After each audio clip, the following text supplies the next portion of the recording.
நாடாளுமன்ற தேர்தலுடைய முடிவுகளுக்கு பிற்பாடு நாங்கள்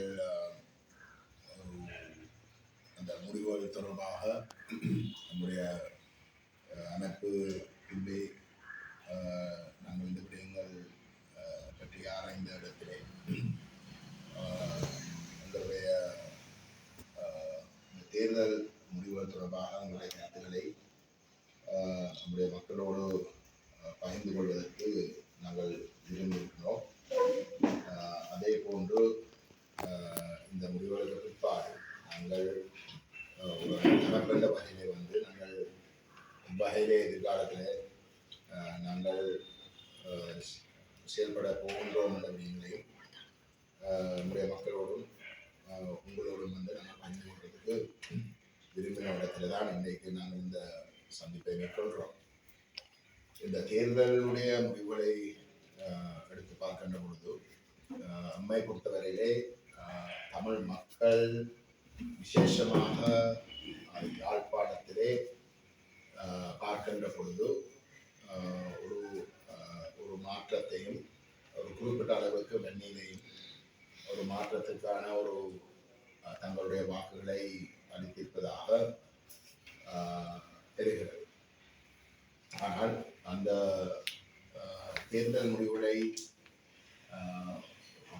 கொஞ்சம் ஆழமாக பார்க்கின்ற இடத்திலே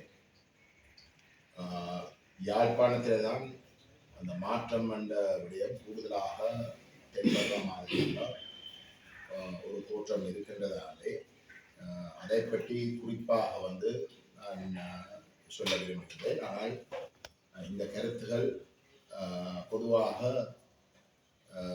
வன்னி பிரதேசத்துக்கும் பொருத்தமாக இருக்கு. யாழ்ப்பாணத்தை பொறுத்தவரையிலே மக்கள் வாக்களித்த முறையை எடுத்து பார்த்தால் இன்றைக்கு தேசிய மக்கள் சக்திக்கு யாழ்ப்பாணத்திலே தெரிவு செய்யப்படக்கூடிய 6 ஆசனங்களில் 3 ஆசனங்கள் கிடைத்திருந்த சூழலிலே அவர்களுக்கு கிடைத்த வாக்குகளை அடிப்படையாக ஆய்வு செய்தால் உண்மையிலே கடந்த காலங்களில் நடைபெற்ற தேர்தல்களிலே விசேஷமாக 2020ஆம் ஆண்டு நடைபெற்ற தேர்தலோடு உழைக்க தமிழ் தேசிய வாக்குகளாலே தேசிய மக்கள் சக்தி அந்த வெற்றியை இல்லாட்டி அந்த 3 ஆசனங்களை அடைந்ததாக சொல்ல முடியாது. நம்மை பொறுத்தவரையிலே 2020ஆம் ஆண்டு நடைபெற்ற தேர்தலிலே EPDP அமைப்புக்கும் ஸ்ரீலங்கா சுதந்திர கட்சி யாழ்ப்பாணத்திலே அம்பேதன் ராமநாதன் அவர்களுடைய தலைமையிலே போட்டியிட்ட பொழுது கிடைத்த வாக்குகளுக்கும் விட குறைவான வாக்குகள் பெற்று இன்றைக்கு 3 ஆசனங்களை தேசிய மக்கள் சக்தி பெற்றிருக்கின்றது. போன முறை டக்ளஸ் தேவானந்தாவுக்கும் அம்பேதன் ராமநாதனுக்கும் சேர்ந்து கிடைச்ச வாக்குகளை எடுத்து பார்த்தால் இந்த முறை 3 ஆசனங்களை பெற்ற தேசிய மக்கள் சக்திக்கும் விட கூடுதலான வாக்குகள் கிட்டத்தட்ட 15,000 வாக்களுக்கும் விட கூடுதலாக பெற்று 2 ஆசனங்களை அவர்கள் பெற்றவை. தமிழ் தேசிய வாக்குகள் என்று பார்க்கின்ற பொழுது போன முறை கிடைத்த வாக்குகளுக்கு சற்று குறைவாகத்தான் இந்த முறை தமிழ் மக்கள் வாக்களித்திருக்கின்றார்கள். அதற்கு பிரதான காரணம் அந்த வாக்குகளில் கணிசமான வாக்குகள் என்ன சொல்ற நிராகரிக்கப்பட்ட வாக்குகளாகவும் காணக்கூடியதாக இருக்கு. 2வது அந்த வாக்குகள் பல தரப்புகள் மட்டத்தில் விசேஷமாக பல கட்சிகள் இருந்து பிரிஞ்சு சுயேட்சை குழுக்களாகவும் வேறு வேறு அணிகள் உருவாக்கப்பட்டு இந்த முறை தமிழ் தேசியம் என்ற கோட்பாடு ரீதியாக பேசின தரப்புகள் பல தரப்புகள் மட்டத்தில் அந்த வாக்கு பிரிஞ்சதால அந்த முடிவுகள் இன்றைக்கு ஒன்றொன்றாக பிரிஞ்சு காணக்கூடியதாக இருக்கின்றது. ஆகவே தமிழ் மக்களை பொறுத்தவரையிலே தமிழ் மக்கள் தமிழ் தேசியத்தை விட்டு விலகினதாக அல்லது தமிழ் தேசியத்தை நிராகரிக்கிற தேசிய மக்கள் சக்தி போன்ற தரப்புகளுக்கு வாக்களித்திருப்பதாக கூறுகின்ற கருத்துக்களை நாங்கள் நிராகரிக்கிறோம்.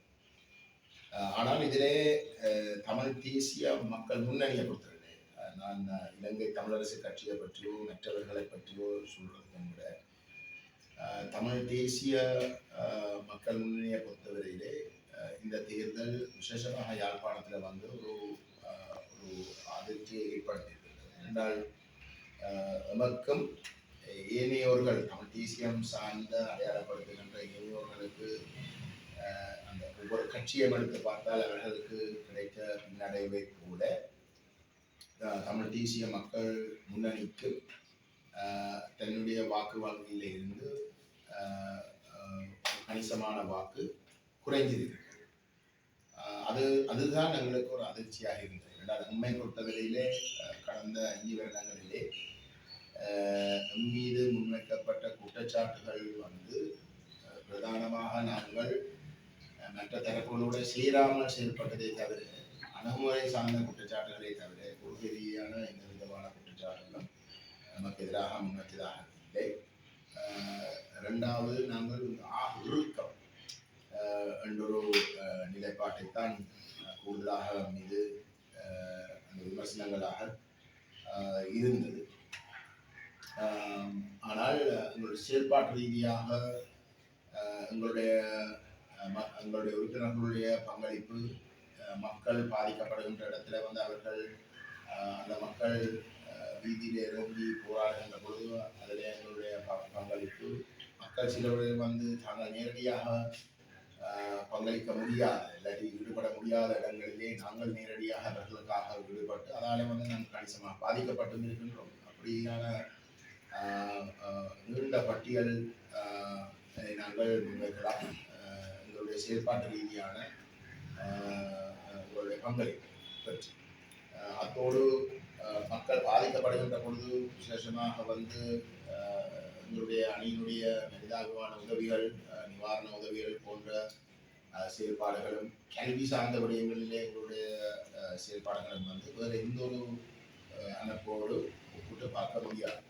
நான் ஏன் இதை குறிப்பிடுகிறேன் என்றால் இப்படிப்பட்ட ஒரு நிலைமை இருக்கத்தக்கதாக மீது நேரடியான விமர்சனங்கள் குறைவாக இருக்கின்ற ஒரு நிலையிலேயும் தமிழ் தேசிய மக்கள் முன்னணியினுடைய வாக்கு வங்கியில இருந்து ஒரு சரிவு ஏற்பட்டிருப்பதாக இருந்தால் அது நாங்கள் அதை பற்றி ஆழமாக நிச்சயமாக வந்து பார்க்கிறோம். அந்த ஆய்வை நாங்கள் எதிர்காலத்திலே ஆழமாக நாங்கள் செய்வோம்.